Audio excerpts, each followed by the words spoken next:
chegando definitivamente agora com mais velocidade, muito mais preparada. E essa segunda edição, os carros andam muito mais. Segue. A guitarra de Marco Rosmer. Marco quem?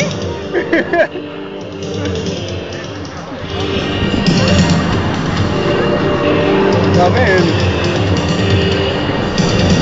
Primeira fila do lado do Patrick tem o Carioca, hein? Tem o Pedro Barreto. Barreto tá do lado dele. Luiz Otávio Costa e Fábio Viscardi na segunda fila. Baroni Nasralla na terceira. Rolf Gemperli e Zé Mário Castilho na quarta. Lá vem eles. 2.724 metros. Tem essa pista. Vamos lá. Mark Rosmer. É o